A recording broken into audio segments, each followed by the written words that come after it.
का स्वागत है एक बार पुनः हमारे चैनल पर Kris science and English classes. मैं आपका कृष्णा सर का स्वागत करता हूं हमारे चैनल पर।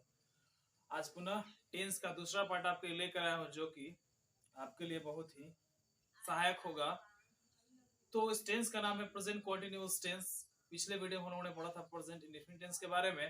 तो चलिए दूसरा टेंस को हम लोग देखते हैं, present continuous tense. Present continuous tense जिसका पहचान है टेंस के वाक्यों के अंत में रहा हूं, रही हूं, रहा है, रही है, रहे हो इत्यादि रहे तो उसे प्रेजेंट कंटीन्यूअस टेंस का वाक्य समझते हैं। पहचान एक बार और दोहराते हैं। इस टेंस के वाक्यों के अंत में रहा हूं, रही हूं, रहा है, रही है, रहे हो इत्यादि रहे तो उसे प्रेजेंट कंटीन्यूअस टेंस का वाक्य समझते हैं। अब इसका स्ट्रक्चर देखिए, तो structure subject plus is obliged am obliged plus V four plus object. V four कहने का मतलब है जो भी होगा यानी कि क्रिया होगा उस वर्ब में आप आईएनजी जोड़ देंगे जिसे हम लोग भी फोर कहते हैं। तो इस स्ट्रक्चर की सहायता से आप अनुवाद बना सकते हैं, ट्रांसलेशन बना सकते हैं। तो चलिए समझते हैं। तो इज का प्रयोग कब करेंगे, एम का प्रयोग कब करेंगे और आर का प्रयोग कब कर लेंगे, समझ लीजिए। तो इज का प्रयोग तब करें जब कर्ता के रूप में ही आए, शी आए, इट आए, किसी लड़का लड़की का नाम आ जाए, एक वचन के रूप में कुछ भी आता है तो आप वहां पर इज का प्रयोग कर लेंगे। दूसरा समझते हैं एम का प्रयोग। तो एम का प्रयोग आप सभी जानते हैं कि एम का प्रयोग केवल और केवल आई के साथ करते हैं, ठीक है। बाकी उसके बाद बचता है आर का प्रयोग। तो आर का प्रयोग तब करते हैं जब सब्जेक्ट के रूप में वी रहे, दे रहे या कोई भी यू रहे या प्लूरल नंबर रहे, कोई भी बहुवचन करता रहता है तो उसके साथ हम लोग आर का प्रयोग कर लेते हैं। तो जैसा कि subject plus is am are plus V पर प्लस ऑब्जेक्ट। तो आपके सामने एक अनुवाद, एक ट्रांसलेशन दिया गया है। देखिए, मैं विद्यालय जा रहा हूँ, इसमें क्या है पहचान, रहा हूँ। जब रहा हूँ लगे तो इससे यह पता चलता है कि यह वाक्य प्रेजेंट कंटीन्यूअस टेंस का है। तो चलिए हम सभी इसको बनाते हैं सहायता से, आपकी सहायता से, और आप सभी देख के बना सकते हैं। तो मैं विद्यालय जा रहा हूँ, तो जैसा कि मैं हमेशा बताता हूँ कि हमेशा वाक्य को छोटा करें, तो क्या बनता है मैं जा रहा हूँ, ठीक है। तो जैसा कि मैंने बोला सब्जेक्ट, अभी तीन में से एक रखना है, तो मैंने अभी जस्ट बोला कि आई के साथ एम का प्रयोग करें, तो एम मैंने तो यहाँ लिख दिया।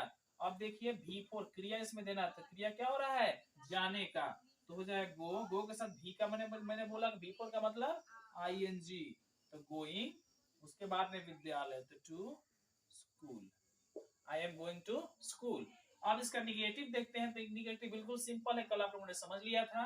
तो हो जाता है इसका I am not going to school. इसका अगला हो जाएगा इंटरोगेटिव, तो am I going to school question mark. चौथा हो जाता है इसका am I not going to school. इसका पांचवा डब्ल्यू वर्ड हो जाता है, तो when am I going to school. छठा हो जाता है इसका when am I not going to school. तो आप लोगों ने देखा कि एक वाक्य को हमने 6 तरीके से बनाया। आप भी बिल्कुल इसी तरीके से बना सकते हैं। एक बार मैं पुनः आपको समझाता हूँ। देखिए, मैं विद्यालय जा रहा हूँ, इसका अफर्मेटिव सकारात्मक वाक्य होता है I am going to school. इसका नेगेटिव मतलब नकारात्मक वाक्य होता है I am not going to school. इसका इंटरोगेटिव मतलब प्रश्नात्मक वाक्य होता है am I going to school. इसका फिर प्रश्नात्मक वाक्य में नहीं लगाएंगे तो आता है am I not going to school. अब डब्ल्यूएच वर्ड में आपकी मर्जी, आप किसी भी डब्ल्यूएच वर्ड का प्रयोग करके बना सकते हैं। तो when am I going to school और when am I not going to school. एक ट्रांसलेशन आप लोगों ने बड़ी अच्छे से समझ लिया। चलते हैं नेक्स्ट ट्रांसलेशन, अगले अनुवाद की तरफ। तो देखिए, वह गीत गा रहा है, तो सबसे पहले छोटा करेंगे, वह गा रहा है, तो ही इज। अब गाना के मीनिंग आपको पता है क्या होता है, सिंग, और क्रिया में क्या जोड़ना है, आईएनजी, तो he is singing a song, हो गया। निगेटिव करेंगे इसका तो he is not singing a song. अगला बनाते तो हो जाता है is he singing a song. Is he not singing a song. अब जरा से इसका अगला देख लेते हैं हम लोग WH वर्ड में, तो why is he singing a song. Why is he not singing a song.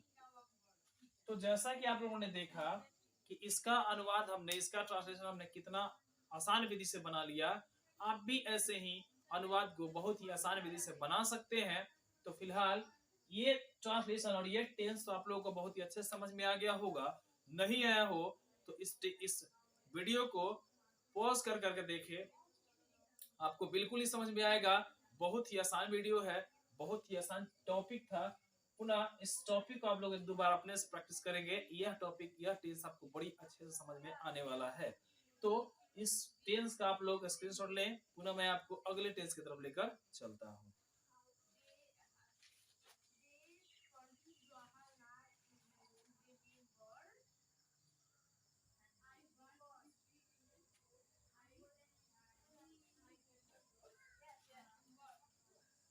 तो आप लोगों ने प्रेजेंट कॉन्टिन्यूअस टेंस को समझ लिया होगा। पुनः चलते हैं हम लोग तीसरे टेंस, जिसका नाम है प्रेजेंट परफेक्ट कॉन्टिन्यूअस टेंस। देखिए प्रेजेंट परफेक्ट टेंस, सॉरी मैंने प्रेजेंट परफेक्ट कॉन्टिन्यूअस बोल दिया। हमारा तीसरा टेंस पढ़ना है प्रेजेंट परफेक्ट टेंस। इसका नाम क्या है? Present perfect tense. पहचान देखिए, इस टेंस के वाक्यों के अंत में चुका हूं, चुकी हूं, चुकी है, चुके हो अथवा या है, ई है, ये है, ई है इत्यादि रहे तो उससे प्रेजेंट परफेक्ट टेंस का वाक्य समझते हैं। पहचान याद रखेंगे, इस टेंस के वाक्यों के अंत में चुका है, चुकी है, चुके हैं, चुके हो अथवा या है, ई है, ये है इत्यादि रहता है तो इसे हम प्रेजेंट परफेक्ट टेंस का वाक्य समझते हैं। स्ट्रक्चर देखते हैं अब इसका। तो subject plus have oblique has plus V3 plus object, इस स्ट्रक्चर को आपको याद रखना है। एक बार देखिए जरा सा, तो हैव का प्रयोग तब करेंगे जब सब्जेक्ट के रूप में आई रहे, यू रहे, वी रहे, दे रहे, कोई भी प्लुरल नंबर रहे, कोई भी प्लुरल सब्जेक्ट रहता है तो हैव का प्रयोग करते हैं। जबकि हैज का प्रयोग ही रहे, शी रहे, इट रहे, नेम रहे किसी का, या कोई भी सिंगुलर नंबर है, कोई भी सिंगुलर नाउन रहे तो उसके साथ हम लोग किसका प्रयोग करेंगे? तो हैज का प्रयोग करेंगे। जब एग्जाम्पल देखिए समझते हैं इस एग्जाम्पल से। एग्जाम्पल में बताया गया है कि वह विद्यालय जा चुका है या वह विद्यालय गया है। देखिए यहाँ और लिखा हुआ मतलब या, तो वह विद्यालय जा चुका है या वह विद्यालय गया है, दोनों का मतलब एक ही होता है। तो आप याद रखेंगे कि चुका है या गया है, या है यहाँ है और यहाँ चुका है। तो दोनों के पहचान से आप नोटिफाई कर लेंगे, समझ लेंगे कि इसके सहायता से हमें स्ट्रक्चर कौन सा लगाना और कौन से टेंस का वाक्य है, आप बिल्कुल आसानी से समझ सकते हैं। तो वह विद्यालय जा चुका है, तो सबसे पहले मैंने जो ट्रिक आपको बताया है उस ट्रिक का उपयोग करेंगे और बनाएंगे। तो ट्रिक मैंने क्या बोला कि सबसे पहले सेंटेंस को क्या करना है? छोटा कर लेना है। तो वह जा चुका है तो ही हैज, देखिए तो हैज किसके साथ? ही के साथ। तो ही हैज, गो का थर्ड फॉर्म होता है गॉन, तो ही हैज गॉन कहाँ जा चुका है? तो विद्यालय। तो he has gone to school. दोनों का मतलब चाहे आप वह विद्यालय जा चुका है या वह विद्यालय गया है, दोनों का मतलब एक ही होता है। अब चलते हैं आगे वाले वाक्य पर और इस ट्रांसलेशन को हम लोग बनाते हैं। देखिए तो मैंने तुम्हें पढ़ाया है, तो क्या लिख देंगे? I have taught you. देखिए जैसा कि सब्जेक्ट मैंने बोला कि सब्जेक्ट अनुसार ही हैव और हैज का चुनाव करना है। तो आई है तो इसके साथ हैव, और क्रिया है पढ़ाना तो इसमें टीच का थर्ड फॉर्म लगाएगा टॉट, किसे पढ़ाया? तुम्हें पढ़ाया। अब इसका नेगेटिव कर लेते हैं। तो I have not taught you. इसका चलते हैं इंटरोगेटिव। तो have I taught you, have I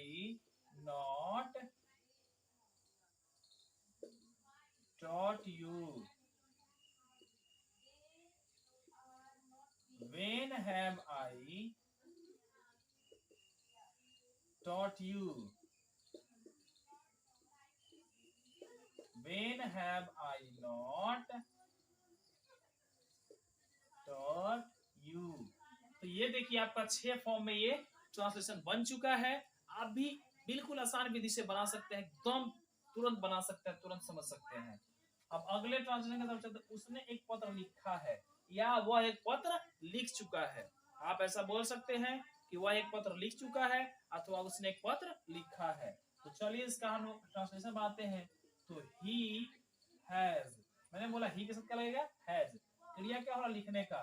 तो राइट का थर्ड फॉर्म यदि आप लोग लिखे तो written a letter. He has written a letter. He has not written a letter. फिर इसका इंटरोगेटिव चलेंगे तो has he written a letter. Sorry, question mark होगा यहाँ पर।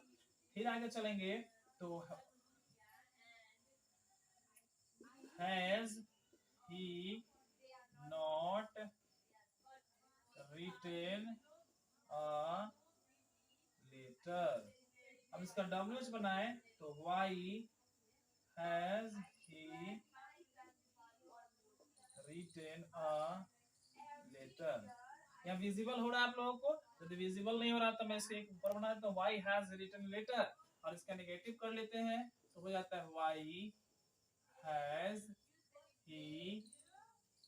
सॉरी, यहाँ मेरे को लगता है कि आप लोगों को विजिबल नहीं हो रहा होगा, मैं इसको यहाँ पे लिख देता हूँ, आप लोग यहाँ समझ लीजिएगा। तो why has he not written a letter. तो ये तीसरा टेंस रहा, प्रेजेंट परफेक्ट टेंस का वाक्य रहा।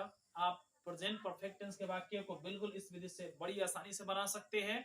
टेंस और ट्रांसलेशन मतलब ट्रांसलेशन का सबसे अहम मुद्दा है, सबसे अहम टॉपिक है तो टेंस है। इसलिए टेंस को बिल्कुल आप आसानी से समझेंगे मेरे चैनल के द्वारा। फिलहाल आप लोग इसको समझे, इसका एक स्क्रीनशॉट लें, पुनः मैं आपको आगे बताता हूँ।